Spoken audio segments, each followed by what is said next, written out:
be creative about it, because sex is an art. It's what you make it. You gotta make it exciting. You gotta make it. Hey friends, Nokie here. Welcome to the Spice Up Your Intimacy channel. Have you ever wondered why some women, most women for that matter, are not interested in having sex? And they'll give all kinds of excuses, from the 9 o'clock headache to tired or whatever it is. As someone who is looking out for your interest, that kind of bothers me, and I want you, if you are one of those people, to take action. You know how they say, if you know better, you do better. So on today's video, I'm going to give you 15 possible reasons why you may not enjoy sex, as far as giving excuses from that 9 o'clock headache. If this is the type of content you are here for and you're interested in and you want to see more of these topics, please go ahead and hit that subscribe button, and don't forget to ring the notification bell so you don't miss another video. So without wasting any time, let's dive in. By the way, these are in no particular order. These may apply to you or they may not apply to you.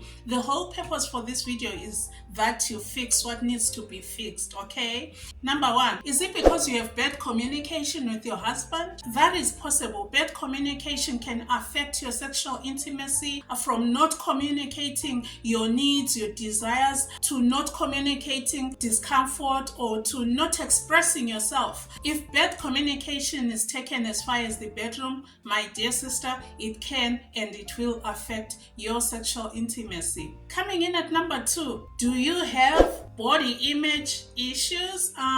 If you are conscious about the way you look, about your body, your weight, your shape, your wrinkles, anything that you don't see with a positive eye on your body, it can affect your performance. It can affect the way you relate to your husband. And the more conscious of body image you are, that can affect your performance in bed. So if you have issues with your body image, you better do something about it, or have a heart-to-heart discussion with your husband. You may be surprised, it may not even bother him, because as long as you are conscious about your body, that can affect your performance in bed. Another reason why you may not be enjoying sex, my sister, is it because you are clueless? Is it because you have no idea what to do? You have no idea where to touch? You have no idea what you are supposed to be doing? Yes, if you do not know what you're supposed to be doing, it's like somebody who gets a new job and they are not given orientation, and this job is brand new. They have no idea what they're supposed to be doing. That could be you, my friend, my sister.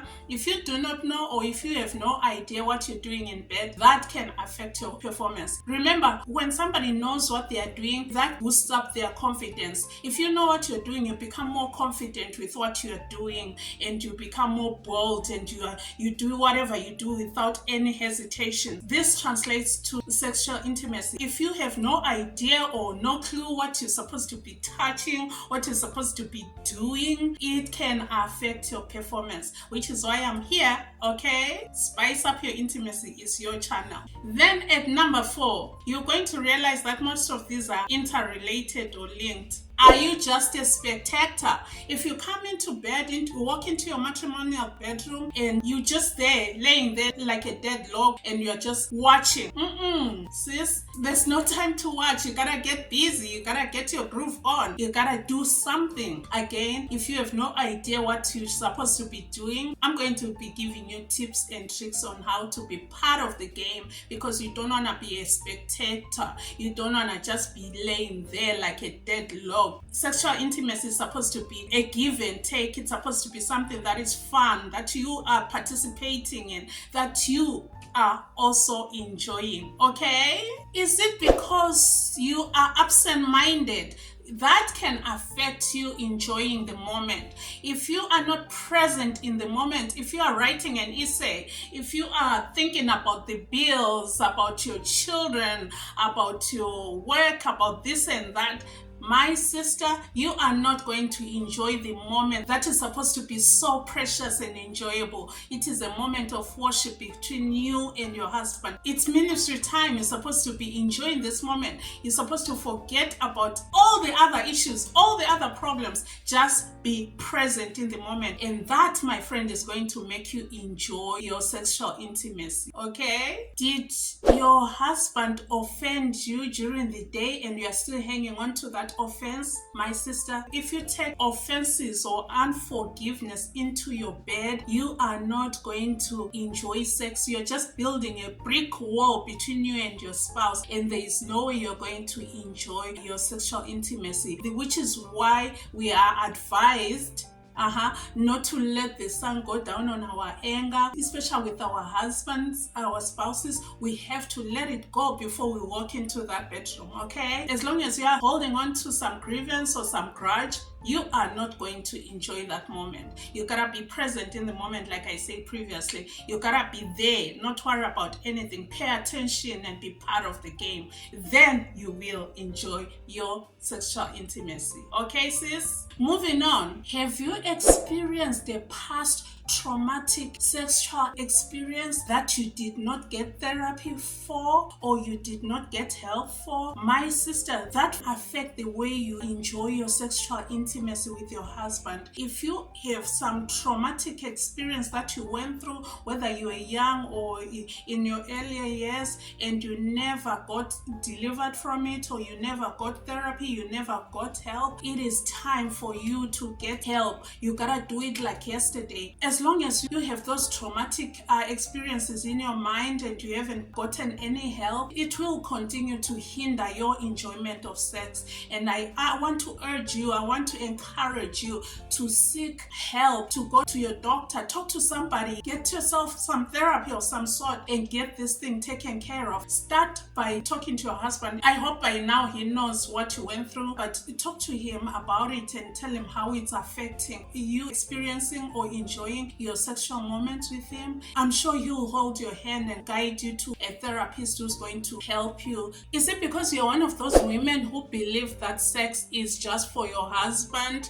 Oh, my sister, get rid of that myth, a myth that I want to debunk right here and now. Sex is not just to pleasure your husband. As long as you look at it as a way of fulfilling your duties, as a way of satisfying your husband and not yourself, guess what? You'll always look at it as a chore. And as long as you are looking at sexual intimacy as a chore, it is not going to be fun. You know, none of us ever enjoy doing our chores. Your children, if you have children, they don't enjoy cleaning their room. They don't enjoy washing the dishes. As long as anything is a chore, it is not fun to do. It's just an obligation. So I want you to get rid of that mindset of saying that it is for your husband. Sis, it is for your pleasure, and it's about time that you participated and got to enjoy part of the game, because this thing is good and it is fun. Okay? Sex is not a chore, and it is not for your husband and your husband only. It is for your pleasure as well. Both of you, like I said, it's a give and take. You give him, he gives you, you take and he takes. As long as it's balanced scales, you are going to enjoy. It will make you look forward to all the sessions. You won't even have that 9 o'clock, 8 o'clock, 10 p.m. headache an hour before bed.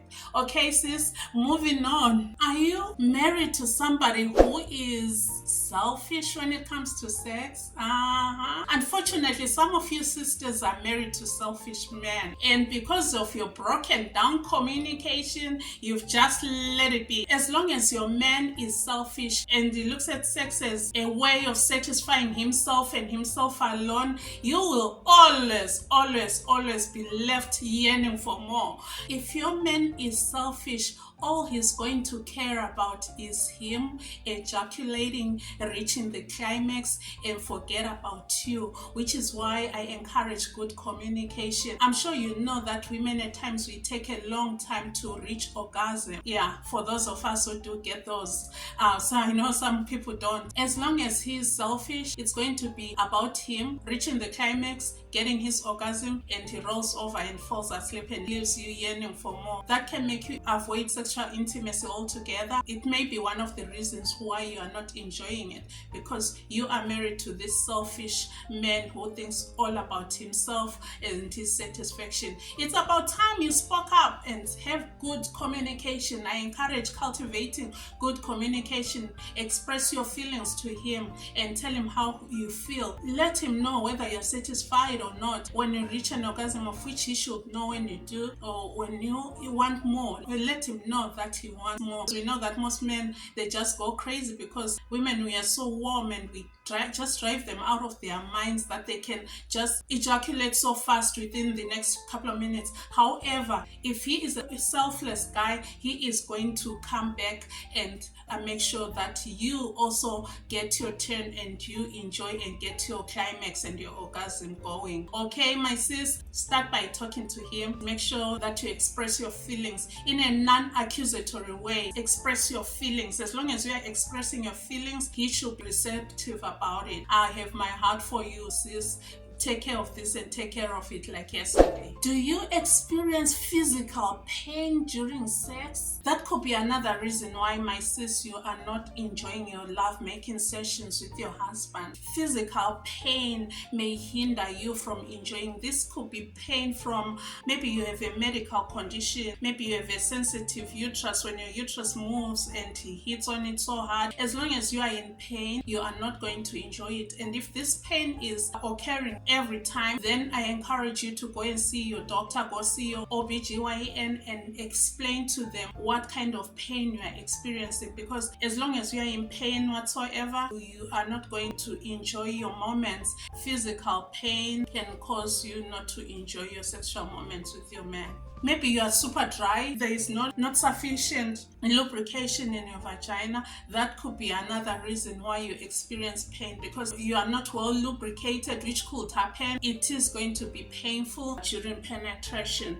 And the way to alleviate that is to spend enough time in foreplay. Don't just let him jump on you like a horse, or you know what I'm saying. Make sure that there's enough foreplay. And again, it comes back to communication. But if you notice that the foreplay and all the things that you do before he gets into you doesn't help, then maybe it's time that you consulted your doctor. Maybe it's a more serious problem. Also, if you have some blood discharge or whatever that is not your menses, make sure that you go and see your doctor so that you have whatever it is taken care of right away. Okay, my sister, you want to make sure that you are well prepared through foreplay and your body is ready. And again, it boils down to communication. You have to communicate to your spouse that you are not ready. And if you are feeling any kind of discomfort from the dryness, make sure that you let him know so that he can slow down or take his time. Also, if you are tense and are not relaxed, that can cause pain as well. As long as you are not relaxed, it is going to be painful, because it's like he'll be fighting to penetrate. Then the dryness, as long as you are not relaxed, it's not gonna work, I'm afraid. And this is very common with a lot of women, especially when they are brand new wives and they have no idea, they are clueless, they have no idea that they're supposed to relax their bodies. They are tense because they are putting their guard on. This is something new. It's just maybe a first time experience, you know what I'm saying? So make sure that you are relaxed, make sure that there is enough foreplay, make sure that you have excellent communication, communicate your feelings and let him know when you are ready. And usually when you are ready, you're gonna be begging the man to just go ahead, okay? And he will know for sure that you are ready. It won't even be a question of are you ready, but he will know. One thing will lead to the next. Do you have a medical condition that may be affecting your libido? There are some medical conditions or some medications that can interfere with your sex drive. So it is worth your while to check what medications you are taking, or if you have gone through a procedure that may be affecting your sex drive, make sure that you communicate that to your husband and of course your doctor. And hopefully it's a temporary temporary thing, because if it is something that is temporary, then hey, that's great, but make sure that it's nothing permanent. And I pray that there's nothing permanent about not enjoying sex. If it's something that's going to go on for a longer time, then talk to your doctor and find ways of bringing back that sex drive. Your doctor may consider giving you a different type of medication that is as effective for that medical condition that you're taking the medication for. But it is important for you to get that taken care of as soon as possible. Okay? Is it because you're going through a major loss or life change event in your life? That, my sister, can affect you enjoying sex. It can affect your sex drive. Have you lost a child? Have you lost a parent? Have you lost a very good and close person to you? Have you lost a job? You know, it could be anything, any of these big events in our lives. Did you move? Are you in the middle of moving? Are you in the middle of unpacking and putting the house in order? All those can weigh you down, and these are things that can affect your sex drive one way or another. I'm glad that most of these are temporary. Eventually you'll get back to your high self. I pray that it's something that you can overcome sooner rather than later. Just think of the brother. You don't want to starve your man, okay? These major life changes or losses in life can include things like maybe you had, which is also connected to the previous one, maybe you're going through menopause. Did you have a hysterectomy? That can affect your sex drive. For some women, yeah, don't come to me on the comments. Yeah, some women, if they have a hysterectomy, it can negatively affect their sex drive. And those are the things that you just have to work around and also get your mindset in the right place. Desire your man and ask him for help. What can he do for that drive to come back? He can help you. Have your love-making sessions become monotonous and boring and there's nothing to look forward to? Yes, monotony is equal to boredom when it comes to sexual intimacy. If you and your spouse are doing the same thing every time, same position, you can almost predict what the next move is going to be. Of course, there is nothing exciting to look forward to your sessions. So how about communicating with him and try other things? Try different styles, try different locations, try different positions, you know, try different times of the day. You know what I'm saying? It could be anything. You gotta be creative about it, because sex is an art. It's what you make it. You gotta make it exciting. You gotta make it be impromptu. Don't be predictable. If it's the same thing every time, same position, same, you pretty much know what's going to happen next. There's no excitement and there's absolutely nothing to look forward to. It becomes boring, and guess what? Some women will turn off and they won't have anything to look forward to. It has just become this boring chore routine. Book a staycation, go on vacation and change your normal place. Just something different. You get my point? Moving on. Are you not enjoying your love-making sessions because there's not enough foreplay? Yes, foreplay is something that can really get you excited. It can get your body excited. It can get your body ready. I'm not going to dwell on this point because I already touched on it. It can get your VJJ lubricated and you have something to look forward to. Foreplay being foreplay, you never know what's going to happen during foreplay, because this is where his artistic or his creative nature comes into play. As long as you are doing things that are within your beliefs and within your moral values, enjoy foreplay. Foreplay can make you look forward to that moment because you don't know what's coming next. All you are looking forward to is the climax and that moment when you are singing or speaking in tongues, so to speak. Yeah, some women do, okay? Nothing wrong with that, okay? It shows that you're enjoying. Yeah, foreplay is very, very important. If there's no foreplay or not enough foreplay, there can be issues of pain and stuff like that. The monotony and that selfishness thing also comes into play. Just make sure that there is enough foreplay, and at times foreplay can really make you just climax without even any penetration. I know it happens quite a bit with most of us, okay? Is it because you just suck at it? You're just so bad because of some of the reasons I've mentioned. You're just bad at it. You have no rhythm whatsoever. You don't know what to do, and as a result, you suck at it. You are not confident. You avoid having sex and you do not enjoy it because you're just bad at it. You have no confidence in what you're doing. You are just absent. You're not there. You have lost the spark. You've fallen out of love and things have become boring and you just suck at it. These are just but 15. I'm sure there are more possible reasons why some women, I hope it's not you sis, do not enjoy their love-making sessions with their husbands. If there's one that I didn't mention to you or the one that you've overcome, leave it in the comment below. Check out this next video here of the importance of sexual intimacy. And remember to give this video a thumbs up so that other people looking for similar content may find it. And do me a favor and share this video with your girlfriends. Remember to subscribe. Until next time, my friends, remember to do small things with great love. From my heart to yours. Adios. Bye-bye.